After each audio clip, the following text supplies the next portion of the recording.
ప్రార్థన చేసినప్పుడు ఈ మార్గం వ్యక్తి ఎలా చేసింది, తన సహోదరుల గురించి ఉత్తమంగా అడిగినట్లు మనం చూస్తున్నాము. ఆ మాట అనేక మార్లు దేవుడి యొద్ద విచారణ చేసింది. మాటల్లో ఉన్న లోపాన్ని గురించి ఇక్కడ యేసుక్రీస్తు వారు ఉత్తరం ఇచ్చారు. అంటే పిల్లరా, ప్రార్థన చేసినప్పుడు తన లోపం తను గుర్తించలేదు, కానీ తన సహోదరుల లోపను గురించి మాట్లాడినట్లు మనం చూస్తున్నాం. మరి మాటల గురించి ప్రభు ఏమంటున్నారంటే, ఇది చెప్తున్నారు, నీవు ఆమెను గురించి ఒకటే వాగ్దానం ఇచ్చారట, అవసరమైంది ఒకటే, నువ్వును ఎక్కువగా పనులు కల్పించుకోవడం వల్ల దేవుని సన్నిధిలో నీవు రావడానికి నీకు టైం సరిపోవట్లేదు. ఆవిడ ముమ్మారు ప్రార్థన చేస్తుంది కనుక ప్రార్థన విలువల్లో దేవుడు ఆరోపించాడు, ఆవిడ కార్యాలు చేస్తున్నాడు అన్నారట. చూసారా ప్రియులారా, వాక్యం సెలవిస్తూ ఉంది, సహోదరుని ఒంటరిగా విడిచిపెట్టిందే నాకు సహాయం చేయమని మరి చెప్పిన మాట ప్రభు అడుగున్నది మాటే. అక్కడ మాట ఎక్కువగా పొరపడుచున్నట్లు కనపడుచుంది. ప్రార్థన చేస్తున్నప్పుడు మాటి మాటికి అడుగుచున్నాను కదా ప్రభువా, నాకెందుకు ఈ కార్యం జరగలేదు, నేను ఇంతగా ప్రార్థన చేస్తున్నాను కదా అంటే నీ లోపము ఎత్తి చూపుతున్నాడట. దేవుడు అంటున్నాడు, నా చెయ్యేమేం కొరస కాలేదు, నా చెవులేమో మందగించలేదు అంటున్నాడట. ఎందుకు అంటే నీవు ముందు ఒకసారి సరి చేసుకో అంటున్నాడట. దేవుని స్తోత్రములు. హల్లెలూయా. పాదములో పడుండుట అనేక పరమాలు పెట్టుకుంది. రెండు దాన్ని పెట్టుకున్న పని ఏంటంటే, విషమైన ప్రభువా నీకు చింత లేదా? ఏమడిగిందట? నా గురించి నీకు చింత లేదా? ఎందుకు అడిగింది ఈ మాట అని అడిగితే పిల్లారా, వాక్యం సెలవిస్తుంది, నేనేమైపోయినా పర్లా అంటారు కుక్కలు. తల్లిదండ్రి పిల్లలు వారు చేస్తున్న మగవాళ్ళం తెలియదు. నీ గురించి నేను ఎంతగానో చెప్పిన వింటలేదు అని అడిగితే నా గురించి నీకు చింతలేదు అంటే, మరి వచ్చిన తర్వాత ప్రభు పాదములోని ఉండకుండా అనేక పనులు కల్పించుకునుట. చూడండి, ప్రభు పని ఏ పనైనా ఉన్నా దాన్ని అక్కడ పెట్టేయాలి. ముందు సన్నిధికి రావాలి అంటే క్రమం అన్నమాట.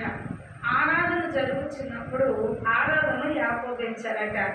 ఇది ప్రభు నియమించిన పని కాబట్టి ఈ నియామకములు ఆయన ఇచ్చే దేవునికి ముందుగా వచ్చి ఆరాధనలో ఉండాలి.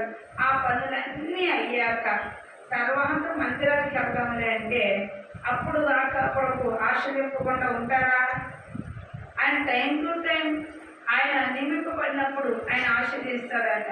ఈ మాట అడుగుతున్న ప్రశ్న ఏంటంటే, ఒకటి, ప్రభా పనులు ఎక్కువ కల్పించుకున్న రెండు, తాను పెట్టుకున్న పనుల విషయమై ప్రభువా నీకు చింత లేదా అని ప్రభువు నిందించట. మూడు, ఒక మంచిది ఉత్తమైనది అని చేసే మరి మీద ప్రభువును చెప్పుకున్నట. మనము చేసే క్రియలు చెడ్డవైనా ప్రభువు నాకు చేయలేదని నింద వేయట. ముమ్మారు మందిరానికి రావాలి, ముమ్మారు మందిరంలో మనం నిలబడాలి, మన క్రియలు చెడ్డవు కనుక దేవుని ఎదురు మనం ఒప్పుకోవాలని బైబిల్ ఎంతో స్పష్టంగా చెబుతుంది. కానీ క్రియల వల్ల ఈ మాట ఏమంటుంది ప్రియులారా? మళ్ళా ఒకసారి నా గురించి నీకు చింత లేదా అని ప్రభువుని అడిగింది.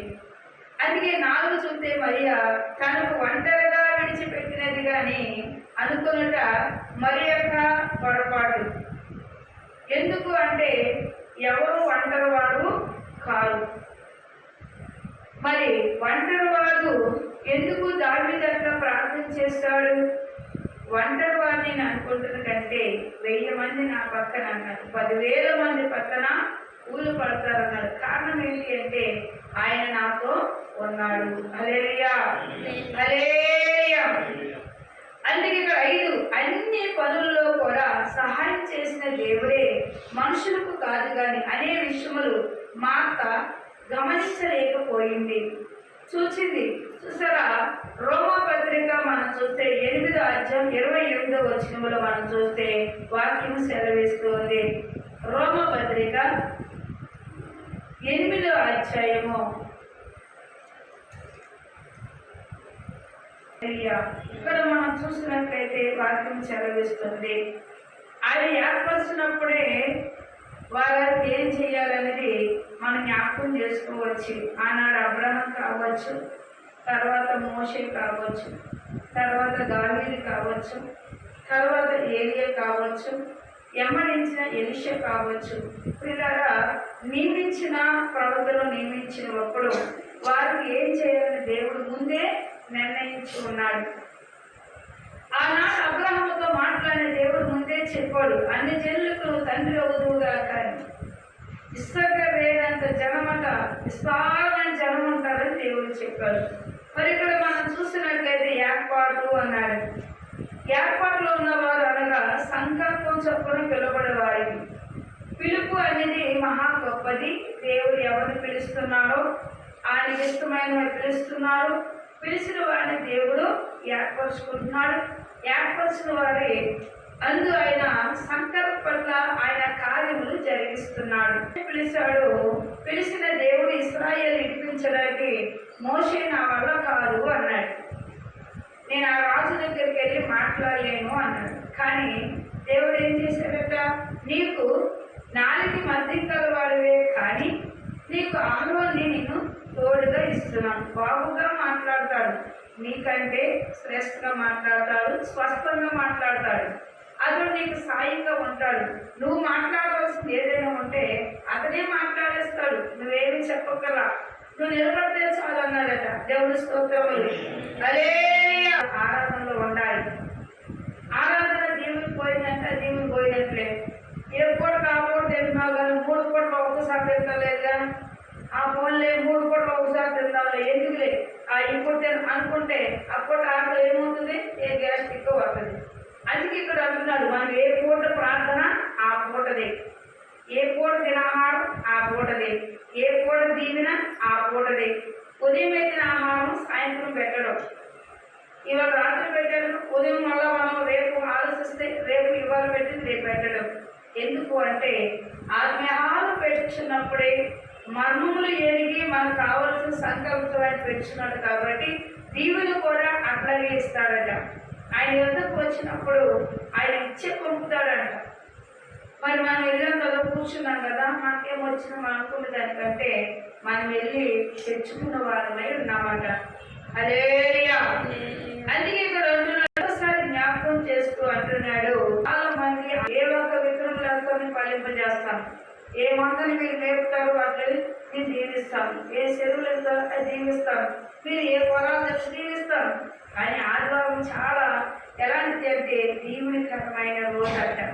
అందుకే ఇక్కడ అంటున్నాడు, ఆదివారం ప్రార్థనకు వెళ్ళకుండా మానేయడం కూడా శాపమే. అశ్రద్ధ చేస్తారు కొందరు, ఇవాళ వెళ్ళకపోతే ఏమైపోతే ఆ దీవెన రాదు.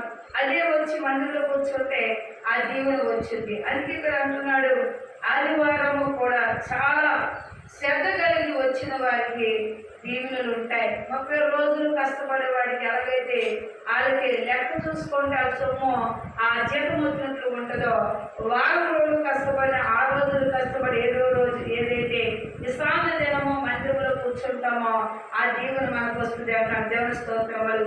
హల్లెలూయా. మాకు తీరిక లేదు, పనిలేమో మాకు సరిపోవట్లేదు అనేకులు అంటూ ఉంటారు. కొందరైతే ఆదివారం నాడే పని కనిపించుకుంటారు. ఆదివారం నాడే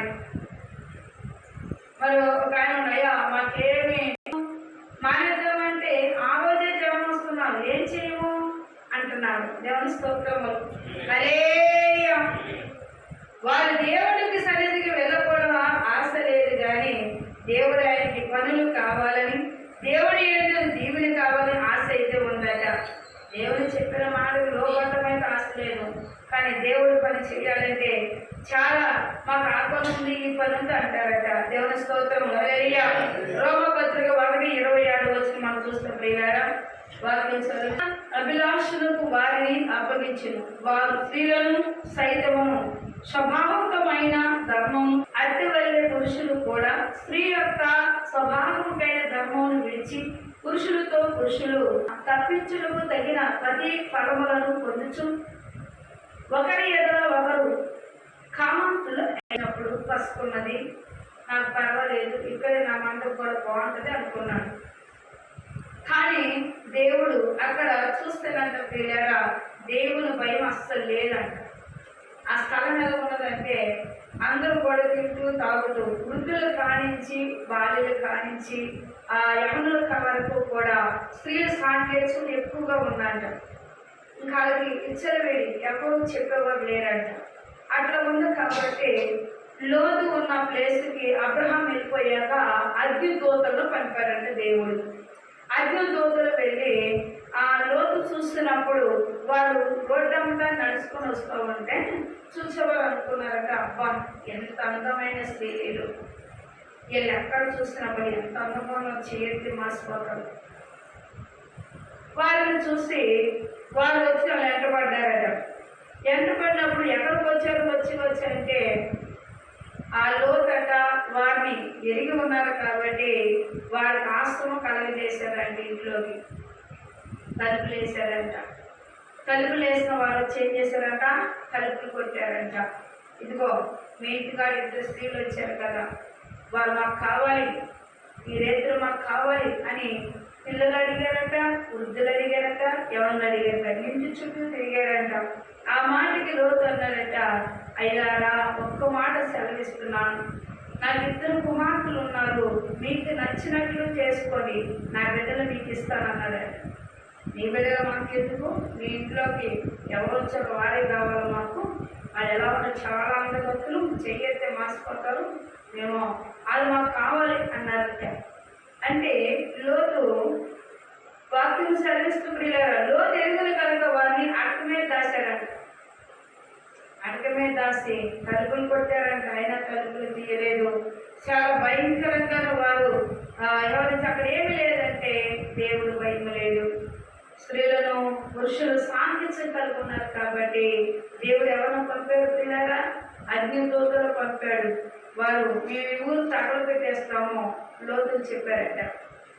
లోతు అంటున్నాడు, అయ్యా మరి మేము ఉన్నాము కదా, అంటే మీరు మమ్మలను ఆశ్రమం కలగజేసావు కాబట్టి నీవు నీ బిడ్డలు తీసుకొని నువ్వు బయటకు వెళ్ళిపో, ఊరికి బయటకు వెళ్ళేదాకా మేము తగలబెట్టవు అన్నారట. హల్లెలూయా, హల్లెలూయా. అప్పుడు లోతు అంటున్నాడు, నా బంధువులు కూడా ఉన్నారయ్యా, నాలుగో తీసుకురానంట. సరేనయ్యా, బిడ్డలు తీసుకొని ఉదయకాలం అందు లేచి తీసుకొని ఎదుర్చున్నప్పుడు ఎరగగా ఉండి వెనక తిరిగి చూసినాక లోతు భార్య ఏమైంది అంటే ఉప్పు స్తంభం అయిపోయిందంట. ప్రియరా, దేవుని స్తోత్రములు, హల్లెలూయా. అందుకే వాక్యం సెలవిస్తుంది, దేవుని యందును భయభక్తులు కలిగి ఉండాలి. భయము భక్తి రెండు లేకపోతే బొగ్గగా వెంటనే వచ్చుద్దాడు. ఏ ఇంటైనా, ఏ గ్రామమైనా, ఏ పట్టణమైనా అక్కడ దేవుడు భయం లేకపోతే మాత్రము కంపల్సరీగా ఏమొస్తుందంట, శాపమే, అంటే ఉగ్రత. దేవుని స్తోత్రములు, హల్లెలూయా. అందుకే ఇక్కడ మనం చూసినట్లయితే ఇక్కడ రాయబడినది